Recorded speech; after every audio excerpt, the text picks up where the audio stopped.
What's going on, guys? Billy here, and my experience with the Skydio 2 thus far has been a mixed bag of findings. There's been a lot of frustrating moments, and there's also been a lot of wow moments. Like, I'm really impressed with some of the things that this drone can do, and it's to be expected because there's really nobody else in the drone industry that's doing what Skydio is doing with the Skydio 2 in terms of autonomy. It really is great. It really does impress me, but in terms of autonomy, I think that it's not there yet. There really is a lot of bugs I've come across with the Skydio 2 in terms of its autonomous flight as it's tracking a subject. And what I want to do in today's video is go over some of these issues I've been running into, especially when I'm flying in an urban environment. I live here in Philadelphia. There is pretty much concrete everywhere. And when you're flying this drone, or I guess when the drone is flying you, there's always an obstacle that needs to be dodged, whether it's a light post, whether it is a tree, whether it's telephone wires. And especially when you combine it with a fast-moving subject like I am when I'm riding my boosted board,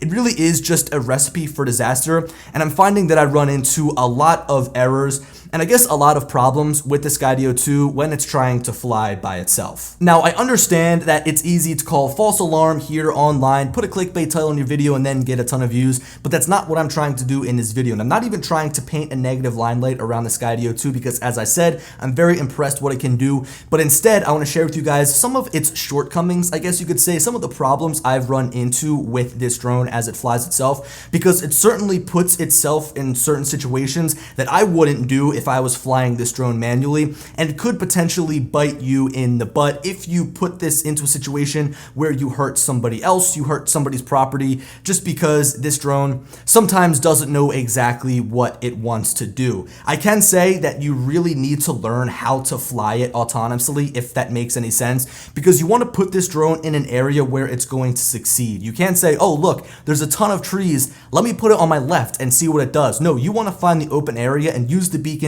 to put it in that area so that it can successfully track you. It's not a miracle worker. This is a second generation product. There's definitely some improvements Skydio can put into their Skydio drones, whatever they end up calling their third one. But anyway, guys, I'm going to stop rambling. I went on 3 different boosted board rides, 3 different full flights with the Skydio 2 today, and I brought back a ton of footage with you guys. And what I want to do is share with you some of the shortcomings and problems I've run into with this drone on those flights. And I also want to share with you guys some of the cool things, because I think this drone is really great when it works well, and I've got some really awesome clips showing the full potential of the Skydio 2. Now, I want to kick things off with some of the good things that the Skydio 2 did, some of the highlights, I guess you could say. So right now, I'm riding along the Schuylkill River Trail here in Philadelphia, right along Kelly Drive, and the drone is doing a really good job at going to the side, going under, and going over different obstacles. So we've got light posts here, we've got trees dangling in the way. There's also a very skinny wire that I don't think the drone picked up on. I think it just went by it by chance.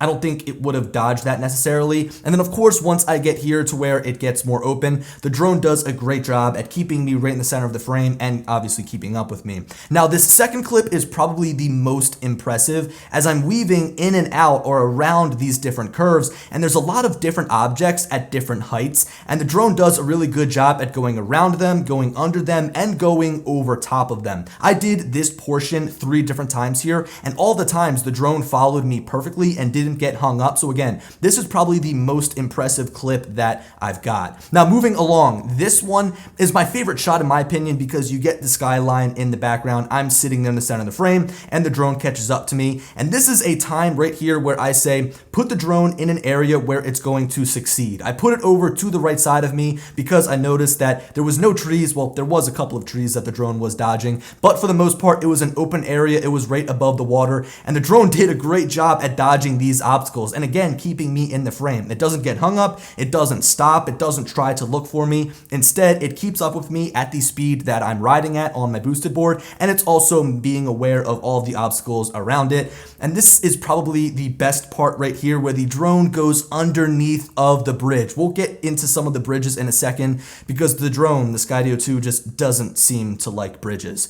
Now, these final 2 clips aren't really as impressive as the first ones I shared with you. This one is actually pretty great as the drone is dodging some shorter trees. As I've said throughout this video, I put this drone in an area where I knew it would succeed. I put it to my right because I knew the trees were shorter, whereas the trees on my left were taller, and they also hung over top of the path. So I knew if I put it behind me or to my left, the drone would probably get stuck on those thin branches. So from an autonomy standpoint, this is probably the least impressive clip, but in my opinion, it's one of my favorite shots that I've gotten with the Skydio 2 thus far. It does a really good job at keeping up with the pace of me on my boosted board, and of course, because I'm in such an open area, it performed probably the best that I had seen it perform thus far. The one thing I wish that I did is pop off a droney shot. So the drone flew up and backwards and revealed the city skyline, which is just kind of in the top left portion of the frame. But yeah, this is probably the best I've seen the Skydio 2 perform because there was obviously no obstacles to be dodged from the drone standpoint. Also, I have this at the maximum range here. So right now I'd say it's probably like 60-ish feet away from me,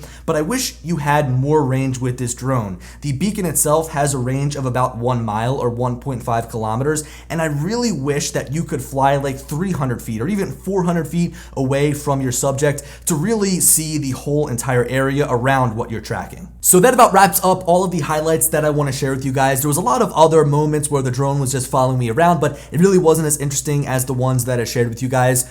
Remember, as I've said before, the autonomy doesn't just come. You need to put this drone in an area where it will succeed, and then you're going to find some really great results with this drone.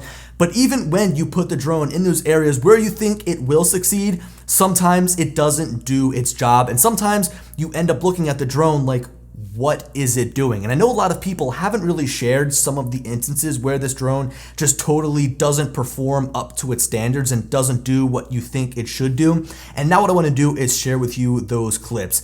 So it doesn't really start off all that good here, as soon as the drone took off and the subject was right in front of it, which was me, it totally looked over to the side as if it thought, what, the car was the subject that it should have been tracking? I think it does actually lock onto the car here for a second, even though I'm the obvious subject that was standing right in front of the camera as soon as it took off. It actually does another weird movement here in a second. It thinks that the drone needs to track this car over here, maybe? I don't know, but this is something that happens to me almost every single time the drone takes off. It has to search around for me, and I think that the key is to start moving, and then once it senses movement, it says, oh, okay, that's the subject that I need to follow. Now, this is following up the clip that I said I was most impressed by when the drone was following me around the very windy path. I went under a low bridge here. The drone sort of came to a stop and said, okay, what should I do? It decided to go up and around the bridge, over a road, and then pick me up on the other side. And I just want to jump in here for a second here. I'll pause this.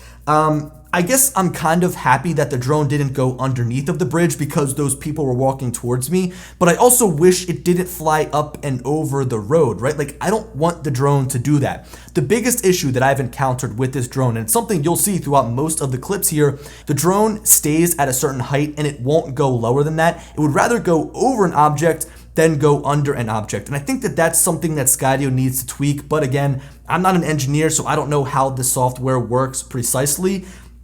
But that's one of the biggest things that really annoys me, is the drone would rather go over something than go under it and follow the person. I mean, I had a really good amount of clearance going under the bridge, and it decided to go up and over. Now, just like what I was talking about, this is another perfect example. The drone gets hung up on this tree, even though it could have gone lower around that tree and caught up with me as I was riding down the path. Instead, it decided to try and go through the tree. I really don't know what it was trying to do here. It got hung up for about 30 seconds to a minute. I had to physically get off my boosted board. I had to go and get the drone and manually fly it around the tree. The beacon actually started beeping at me because the drone got stuck. That was probably the biggest pain I encountered. Now this, I almost lost my mind.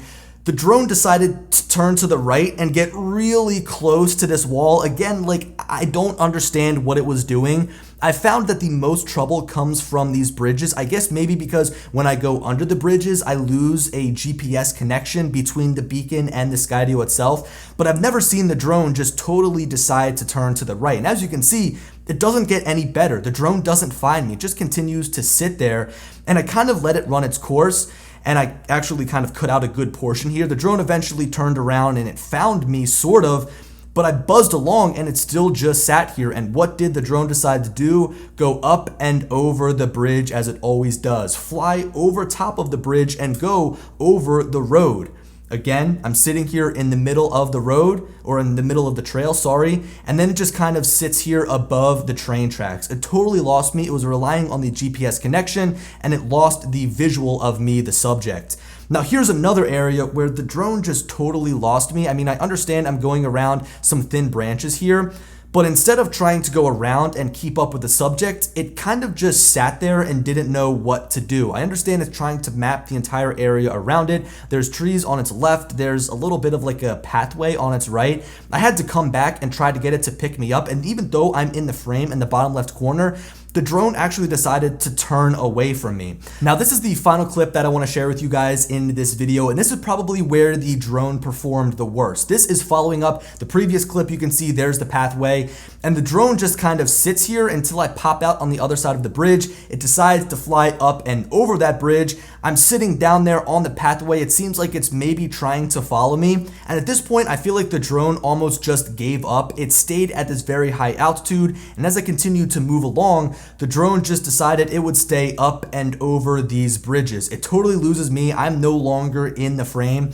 If it were to fly over this bridge in front of me right here with all those wires, I think I probably would have lost the drone, but this one time it decided to go underneath of the bridge. I don't know why it decided this time to do what I wanted it to do, but regardless, it flies on the right side on the train tracks. It's really close to the top of the bridge. For some reason, it won't get any lower away from potential danger. At this point, I thought that, okay, maybe it's gonna start to follow me again, but it was still just in the GPS tracking mode. I'm nowhere to even be found in the frame. There I am, I pop up in the bottom left corner, but the drone eventually just spins around the other way, and the rest of this clip is pretty much just train tracks as it follows me, and I eventually just had to land it because I was getting too stressed out. So if you guys stayed to the end of this video, thank you, because I now get to explain myself a little bit and kind of go into a little bit more depth, I guess. The reason that I made this video is to share with you guys, if you end up planning on getting the Skydio 2, that it's not perfect. It's going to mess up, and you can't put it in those areas where it's going to